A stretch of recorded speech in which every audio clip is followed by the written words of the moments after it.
नमस्ते, good morning. बहुत स्वागत है आपका। आप देख रहे हैं न्यूज़ वन इंडिया का मॉर्निंग शो नमस्ते यूपी। मैं हूं आपके साथ ऋतु तिवारी पोखरियाल। बुलेटिन की शुरुआत करेंगे। सीएम योगी आदित्यनाथ आज मथुरा दौरे पर हैं, तो सेठ बीएन पोद्दार कॉलेज में कई परियोजनाओं का लोकार्पण और शिलान्यास करेंगे। इसके अलावा सीएम योगी सरकारी आवासीय योजना के लाभार्थियों को सांकेतिक रूप से प्रमाण पत्र भी देंगे।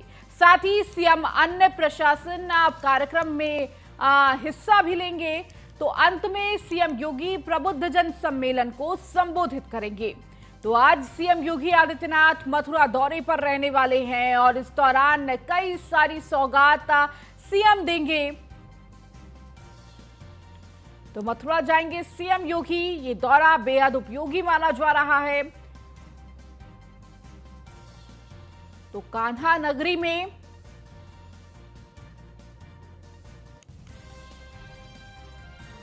सौगातों की बौछार होने वाली है।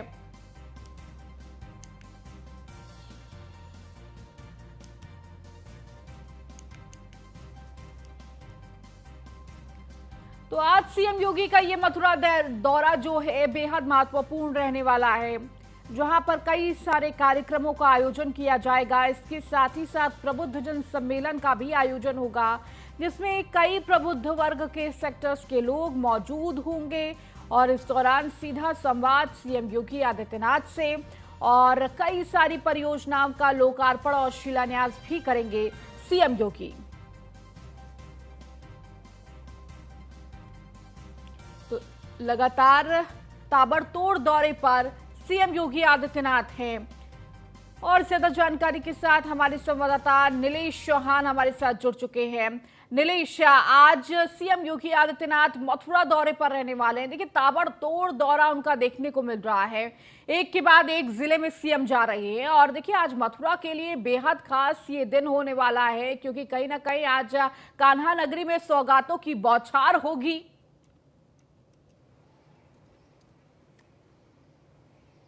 नीलेश,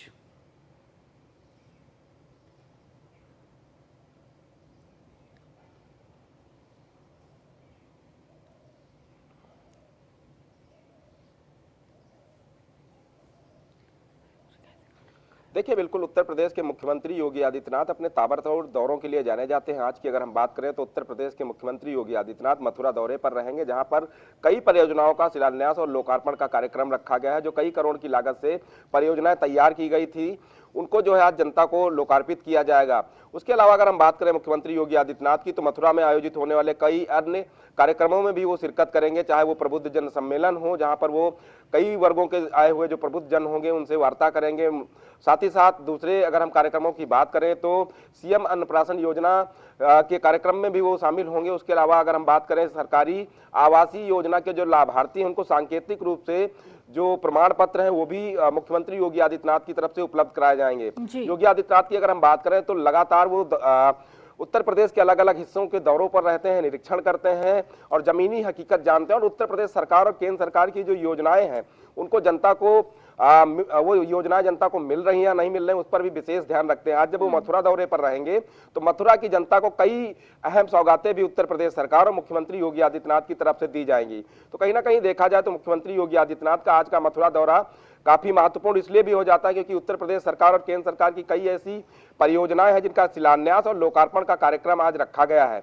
उसके अलावा अन्नप्राशन जो का कार्यक्रम है उसमें भी सीएम सम्मिलित होंगे, क्योंकि सीएम योगी आदित्यनाथ की अगर हम बात करें तो अन्नप्राशन के कार्यक्रम में जब वो सम्मिलित होंगे तो नन्हे मुन्ने बच्चों से वो मुलाकात करेंगे और नन्हे मुन्ने बच्चों के साथ जो प्रेम भावना मुख्यमंत्री योगी आदित्यनाथ की रही है वो किसी से छुपी नहीं है। किसी भी कार्यक्रम में वो जाते हैं तो बच्चों को दुलार करते हुए नजर आ जाते हैं। तो ऐसे में जब मथुरा में वो अन्नप्राशन कार्यक्रम में सम्मिलित होंगे तो नन्हे मुन्ने बच्चों के साथ उनके प्रेम भावना को भी देखने को मिलेगा। उसके अलावा प्रबुद्ध जनों को जब संबोधित करेंगे, प्रबुद्ध जनों से जब मुलाकात करेंगे तो कहीं ना कहीं उनसे मुलाकात करके उत्तर प्रदेश में होने वाले नगर निकाय के चुनाव को लेकर भी चर्चा करेंगे।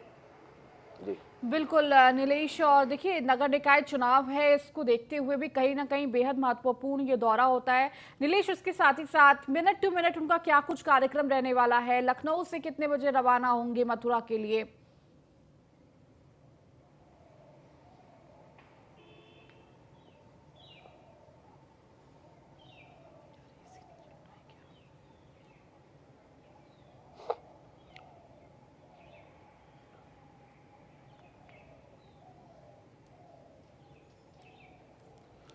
देखिए, मुख्यमंत्री योगी आदित्यनाथ की बात करें तो मुख्यमंत्री योगी आदित्यनाथ लगातार अपने व्यस्त कार्यक्रमों के लिए जाने जाते हैं, क्योंकि वो उत्तर प्रदेश की जनता के लिए बेहतर व्यवस्थाएं उत्तर प्रदेश में मुहैया कराने के लिए लगातार तत्पर है। अगर आज के हम मथुरा दौरे की बात करें तो मथुरा दौरे पर करीब 10 बजे वो मथुरा के लिए रवाना हो जाएंगे, और मथुरा जब पहुंचेंगे तो कई कार्यक्रम उनके लिए रखे गए हैं। काफी मथुरा में भी व्यस्त कार्यक्रम रहने वाले हैं। सबसे पहला जो उनका कार्यक्रम है, उत्तर प्रदेश और केंद्र सरकार की तरफ से जो योजनाएं चलाई जा रही हैं, परियोजनाएं चलाई जा रही हैं, उनका लोकार्पण और शिलान्यास का कार्यक्रम रखा गया है, जो कई हजार करोड़ रुपए की लागत से तैयार की गई। उनको आज जनता को लोकार्पित किया जाएगा। उसके अलावा अगर हम बात करें तो प्रबुद्ध जन सम्मेलन है, साथ ही साथ अन्नप्राशन की जो योजना है उसको भी वहां पर लागू किया जाएगा। उसके अलावा अगर हम बात करें मुख्यमंत्री योगी आदित्यनाथ की, तो उत्तर प्रदेश की जनता के लिए वो हमेशा तत्पर रहे। मथुरा में जब रहेंगे तो मथुरा की जनता को सौगात देते हुए नजर आएंगे। ठीक है नीलेश, आप लगातार हमारे साथ जुड़े रहिए और भी खबरों पर आपसे अपडेट लेंगे। तो आज मथुरा जाएंगे सीएम योगी आदित्यनाथ। बेहद महत्वपूर्ण ये दौरा है और देखिए लगातार ताबड़तोड़ दौरे पर सीएम योगी आदित्यनाथ है। एक के बाद एक जिले का दौरा करते हुए सीएम नजर आ रहे हैं। इसके साथ ही आज कई सारे कार्यक्रमों में मथुरा में हिस्सा लेंगे सीएम, और इसके साथ ही प्रबुद्ध जन सम्मेलन है जो बेहद महत्वपूर्ण माना जा रहा है। और ज्यादा जानकारी के साथ महेश हमारे साथ जुड़ चुके हैं मथुरा से। महेश, आज चूंकि प्रदेश के मुखिया मथुरा पहुंच रहे हैं, क्या तैयारियां मथुरा में, इसके साथ ही साथ क्या कुछ पूरा कार्यक्रम उनका रहने वाला है मथुरा में? देखिए, हम आपको बता दें, आज मुख्यमंत्री योगी आदित्यनाथ 11 बजे मथुरा पहुंच रहे हैं। वो सबसे पहले वेटनरी कॉलेज के हेलीपैड पर पहुंचेंगे। उसके पश्चात पीएन पोद्दार इंटर कॉलेज पहुंचेंगे और वहां पहुंच के उनका लगभग 12:30 बजे तक का कार्यक्रम है। मुख्यमंत्री जी वहां पर प्रबुद्ध लोगों को संबोधित करेंगे। उसके बाद में लोकार्पण और शिलान्यास की कई योजनाओं को करेंगे। लेकिन यहाँ की अगर तैयारियों की बात की जाए तो आज मथुरा प्रशासन ने कल से ही पूरी तैयारियां कर ली है। जिस रोड से मुख्यमंत्री गुजरना है उस रोड को भी पूरा, गड्ढों को भी, जो गड्ढे थे उनको भी भर दिया गया, रोड को साफ किया गया और जगह जगह पर होर्डिंग लगाई गई। पहली सबसे बड़ी बात है, मुख्यमंत्री के कार्यक्रम को लेकर इससे प्रशासन चिंतित है कि इससे पूर्व में जब मुख्यमंत्री पिछले महीने आए थे तो कई जगह पर कई शिकायतें, उनको रोड से आना था, आगरा से मथुरा पहुंचे थे, कई शिकायतें मिली जिसको कई अधिकारी को फटकार लगाई थी। इस बार मथुरा में प्रशासन ने इन तैयारियों को पूरा किया है जिससे कि मुख्यमंत्री को किसी प्रकार की कोई शिकायत न मिले। और इसके साथ साथ पुलिस प्रशासन भी चप्पे चप्पे पर तैनात है। मथुरा आने से मुख्यमंत्री का बेहद लगाव वैसे ही है। आते रहते 27वीं बार मुख्यमंत्री मथुरा पहुंच रहे हैं अपने दूसरे कार्यकाल में, और यहाँ पर आकर के मुख्यमंत्री जी हमेशा जब भी आते हैं तो इस बार जो कार्यक्रम में पीएम पोद्दार इंटर कॉलेज का है, इसके साथ साथ मुख्यमंत्री श्री कृष्ण जन्मभूमि स्थान भी जा सकते हैं, श्री कृष्ण कान्हा के दर्शन भी कर सकते हैं। और इसके अलावा एक कार्यक्रम उनका बताया जा रहा है कि जो आरएसएस का कार्यालय वहां भी पहुंच सकते हैं मुख्यमंत्री योगी आदित्यनाथ जी। ठीक है महेश, बहुत बहुत शुक्रिया इस जानकारी को देने के लिए। तो आज सीएम योगी मथुरा दौरे पर रहने वाले और देखिए तमाम कार्यक्रम है मिनट टू मिनट उनका, और इस दौरान निकाय चुनाव भी है। कहीं ना कहीं ये माना जा रहा है निकाय चुनाव को देखते हुए ये दौरा मथुरा के लिए और भी खास हो जाता है।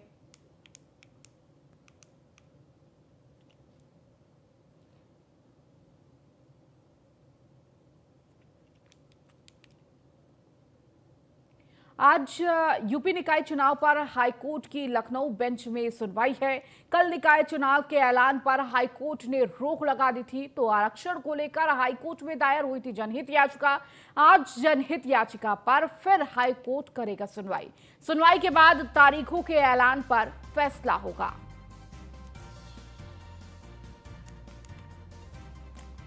तो देखिए निकाय चुनाव है और इसको देखते हुए आज हाईकोर्ट में सुनवाई होनी है।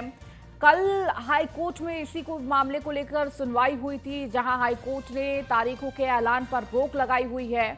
और ज्यादा जानकारी के साथ नीलेश चौहान हमारे साथ जुड़े हुए हैं। नीलेश, आज हाईकोर्ट में निकाय चुनाव को लेकर सुनवाई होनी है। देखिए तारीखों के ऐलान को लेकर हाईकोर्ट की तरफ से रोक लगी हुई है। माना जा रहा है कि आज क्या कुछ सुनवाई हो सकती है, इस दौरान क्या दलीलें दी जा सकती हैं नीलेश?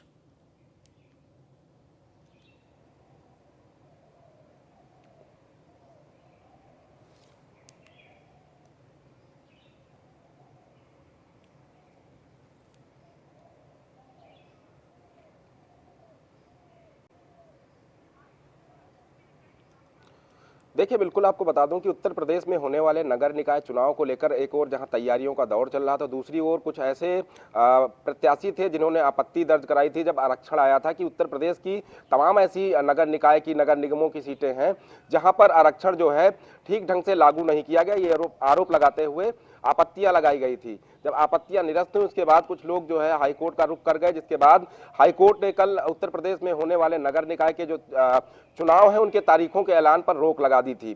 फिलहाल अगर हम बात करें तो आज एक बार फिर से इलाहाबाद हाईकोर्ट की लखनऊ बेंच में सुनवाई होगी कि उत्तर प्रदेश में जो नगर निकाय चुनाव होने हैं उनके जो दिनांक है उनके ऐलान कब तक किए जाएंगे। अब देखना होगा कि जो आपत्तियां लगाई गई थी आरक्षण को लेकर की, तमाम ऐसे वार्ड हैं जहां पर जनरल कैटेगरी का वोट बैंक ज्यादा है लेकिन वहां पर जो सीट है वो एससी कैटेगरी के कोटे में चली गई है। उन्हीं तमाम चीजों को लेकर कुछ ऐसे वार्ड हैं जहां पर एससी समाज के लोग ज्यादा हैं और वहां पर जनरल कैटेगरी की सीट कर दी गई। उन तमाम आपत्तियों को लेकर कुछ लोग हाईकोर्ट गए थे। उनका कहना था कि आरक्षण ठीक ढंग से उत्तर प्रदेश के कई वार्डों में लागू नहीं हुआ है, उस आरक्षण को बदला जाए। लेकिन जो आज कोर्ट का जो फैसला आएगा उससे बहुत कुछ तय होगा कि उत्तर प्रदेश में नगर निकाय के जो चुनाव के दिनांकों का ऐलान था वो कब तक होगा, या फिर हाई कोर्ट ने जिस तरीके से कल उत्तर प्रदेश में नगर निकाय के चुनाव का जो दिनांकों का ऐलान होना था उस पर स्टे लगाया था, उस पर बरकरार रहता है। फिलहाल देखना होगा कि जब दोपहर में इस पूरे मामले पर सुनवाई होगी तो हाई कोर्ट का रुख क्या कुछ रहता है। लेकिन वहीं हम उत्तर प्रदेश में पार्टियों की बात करें तो सभी पार्टियां दमखम के साथ उत्तर प्रदेश में नगर निकाय के चुनाव को लेकर जुट गई हैं। खासतौर पर अगर हम भारतीय जनता पार्टी की बात करें तो लगातार वो बूथ स्तर पर अपने पार्टी को मजबूत करते हुए नजर आ रही है। उम्मीदवारों का चयन कैसे करना है वो तमाम चीजों को लेकर लगातार जो है मंथन का दौर चल रहा है। दूसरी ओर अगर हम समाजवादी पार्टी की बात करें तो समाजवादी पार्टी भी मैनपुरी और खतौली का चुनाव जीतने के बाद जो है बहुत ज्यादा उत्साहित है, क्योंकि चाचा और भतीजे की जोड़ी एक बार फिर से साथ में आ गई है। अब देखना होगा कि चाचा और भतीजे की जोड़ी जब एक साथ आई है तो नगर निकाय के चुनाव में समाजवादी पार्टी कितना दमखम दिखा पाती है।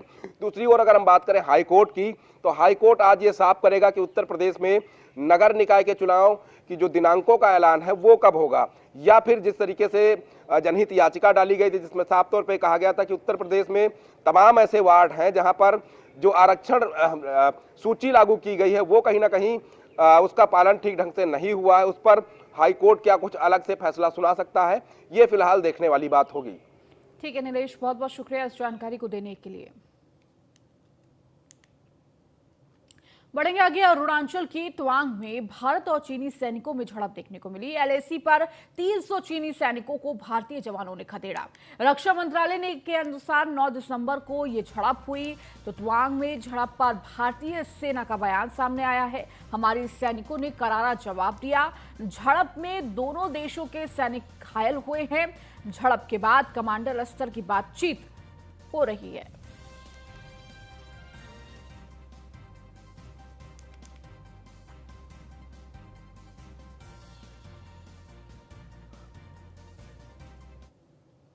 तो एलएसी पर 300 चीनी सैनिकों को भारतीय जवानों ने खदेड़ा। तो रक्षा मंत्रालय के अनुसार 9 दिसंबर को यह झड़प देखने को मिली। उन्होंने कहा कि हमारे सैनिकों ने करारा जवाब दिया और दोनों ही तरफ के सैनिक का इस दौरान घायल हुए हैं।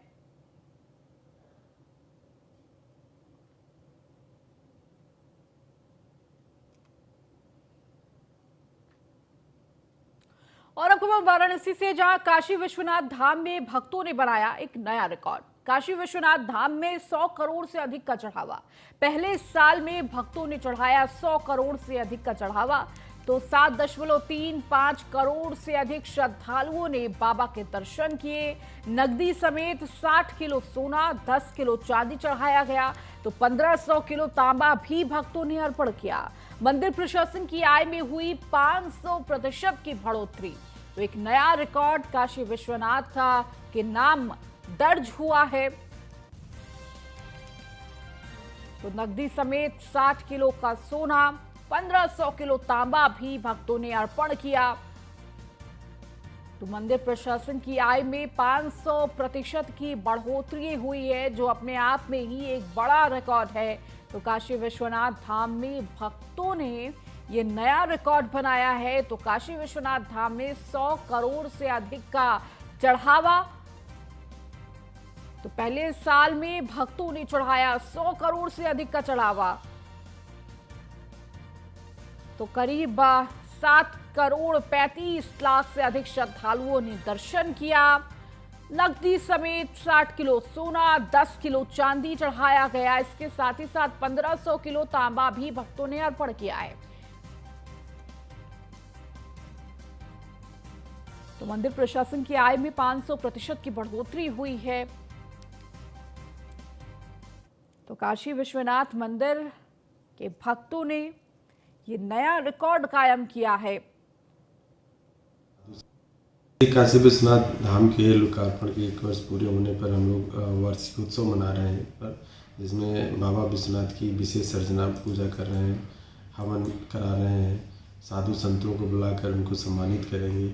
एक मंदिर के सामाजिक सरोकार पे एक हम गोष्ठी भी आयोजित कर रहे हैं कि जिसमें कि विद्वान यहाँ के रहेंगे, बनारस की परिचर्चा करेंगे मंदिर की भूमिका और मंदिर की कैसे चीज़ें और बेहतर की जाएँ। साथ ही शाम को एक सांस्कृतिक कार्यक्रम कर रहे हैं जिसमें अनुराधा पटवाल जी के भजन रहेंगे। तो कुल मिलाकर के ये संदेश देना है कि श्रद्धालुओं को कि हम लगातार बेहतर कार्य कर रहा है, धाम में चीज़ें बदल रही, व्यवस्थित हो रही है। काशी विश्वनाथ धाम के लोकार्पण के 1 वर्ष पूरे होने पर हम लोग वर्ष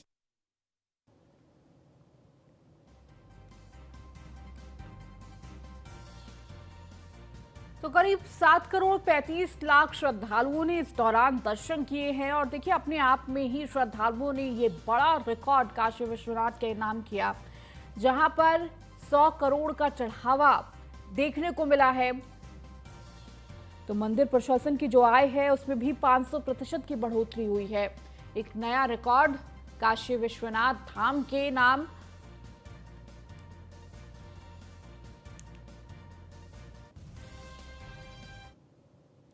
सपा अध्यक्ष अखिलेश यादव का बयान, एक मंच बनाने की कोशिश लगातार जारी है।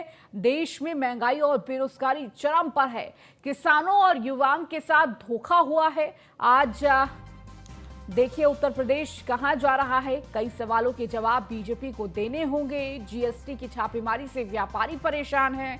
पहले जीएसटी लगाओ फिर छापे मरवाओ। जनता के नकारात्मक राजनीति को खत्म किया। किसानों का धान नहीं खरीदा गया तो हजारों करोड़ों की सड़क पर जानवर घूम रहे हैं। तो इन तमाम तरह के आरोप लगाते हुए अखिलेश यादव नजर आए हैं। तो यूपी सरकार पर तंज कसते हुए अखिलेश यादव ने कई आरोप लगाए। तो अखिलेश यादव ने कहा कि जनता ने नकारात्मक राजनीति को खत्म किया है, किसानों का धान नहीं खरीदा गया।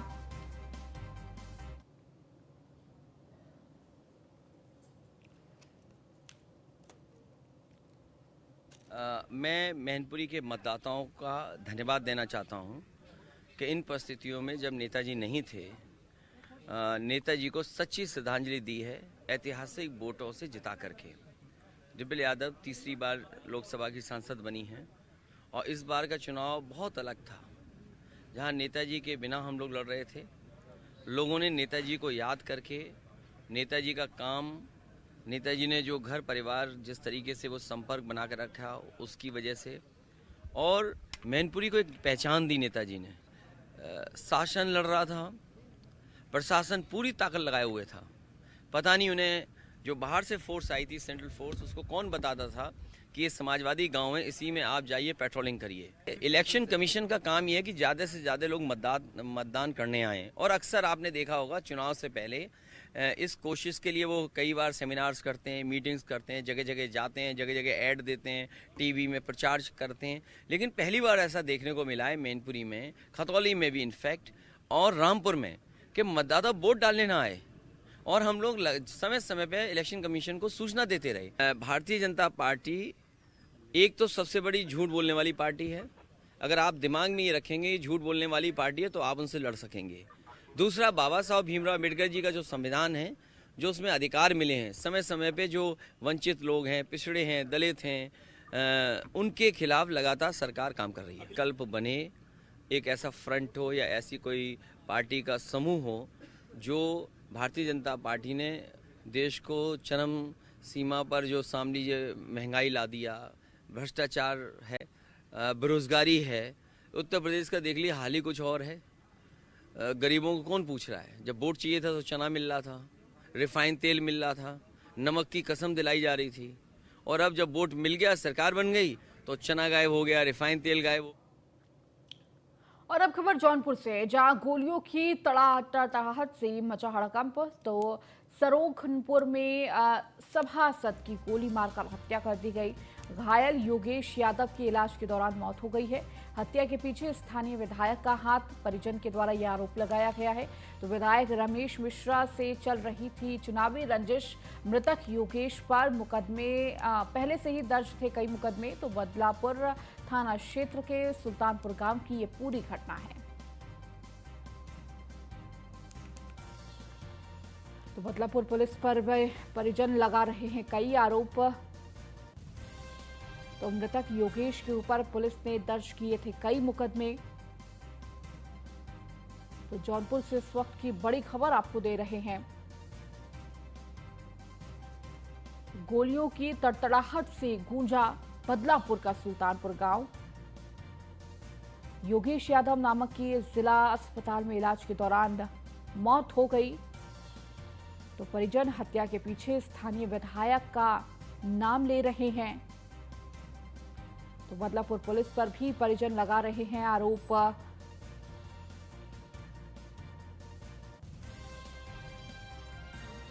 तो मृतक योगेश के ऊपर पुलिस ने कई मुकदमे दर्ज किए थे।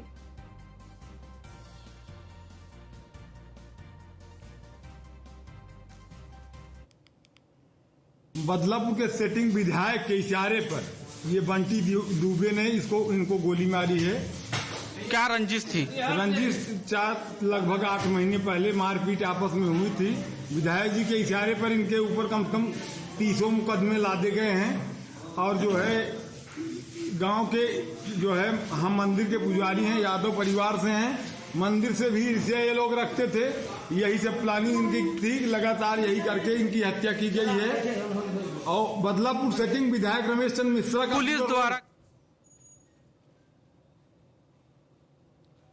वहीं मैनपुरी लोकसभा उपचुनाव में समाजवादी पार्टी प्रत्याशी डिंपल यादव को वोट नहीं देने पर दबंगों ने एक व्यक्ति पर गोली चला दी। बीच बचाव करने आई पीड़ित की पत्नी को गोली लगी। तो मामला कृष्णी थाना इलाके के नगला भिटारा गांव का है। बताया जा रहा है कि गांव के बालक राम अपने घर के बाहर खड़े थे, तभी 3 लोग एक गाड़ी से आए और गाली गलौज करते हुए बालक राम पर गोली चला दी। और इसी बीच बचाव करने आई बालक राम की पत्नी गोली लगने से घायल हो गई। तो तीनों आरोपी फायर करने के बाद बालक राम को जबरन गाड़ी में डालकर ले जाने लगे, लेकिन गांव वालों का पीछा करने पर आरोपी कार से धक्का देकर फरार हो गए।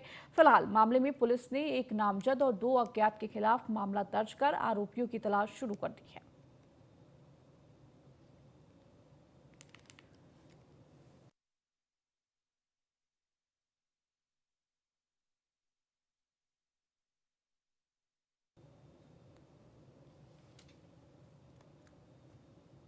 चलिए, इस बुलेटिन में फिलहाल इतना ही। बने रहिए न्यूज़ 1 इंडिया के साथ।